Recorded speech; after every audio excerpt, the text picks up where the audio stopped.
اللہ الرحمن الرحیم۔ تختی نمبر 7 تنوین، دو زبر، دو زیر اور دو پیش کو تنوین کہتے ہیں۔ تو تنوین کی آواز کیسی ہوگی آج کے اس سبق میں ہم لوگ پڑھیں گے، اور یہ ہمارا 12واں سبق ہے۔ تو یہاں پر دیکھیے دو زبر کی تنوین، دو زبر جو اوپر ہوتا ہے، ٹھیک ہے، یہاں پر لکھا ہوا ہے الف دو زبر ان، آواز کیسی ہوتی ہے؟ ان، الف دو زبر ان، با الف دو زبر بن، آواز کیسی آتی ہے سمجھ میں آ رہے نا؟ مطلب نون ساکن کی آواز آتی ہے۔ کس کی آواز آتی ہے؟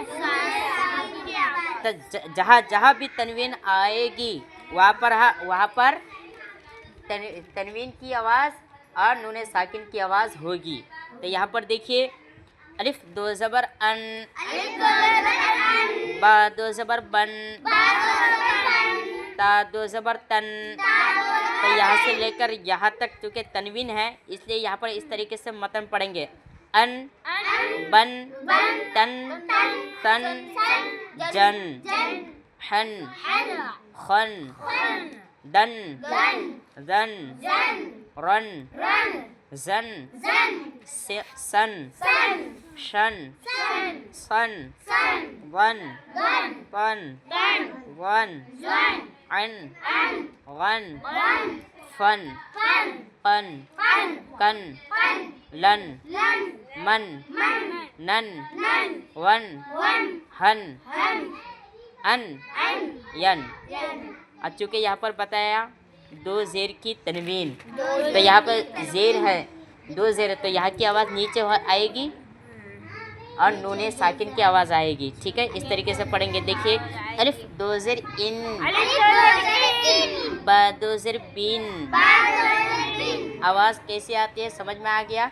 تو آپ یہاں پر دیکھیے ان، بین، تین، سن، جین، حین، خین، دن، ون، رن، زن، سن، شین، صن، ضن، طن، ظن، عن، غن، فن، قن، کن، لن، من، نن، ون، ہن،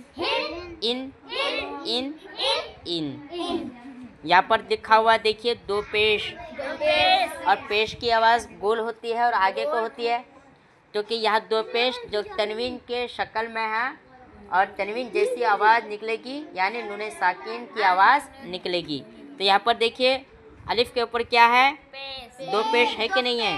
تو الف دو پیش ان، با دو پیش بن، تا دو پیش تن۔ تو آواز کیسی آتی ہے سمجھ میں آ گیا؟ تو یہاں سے لے کر آتے اس طریقے سے متن پڑھیں گے۔ دیکھیے ان، بن، تن، سن، جن، حن، خن، دن، ون، رن، زن، سن، شن، سن، ون، تن، ظن، عن، غن، فن، قن، کن، لن، من، نن، ان، ہن، ان، یون، یون۔ سمجھ گئے؟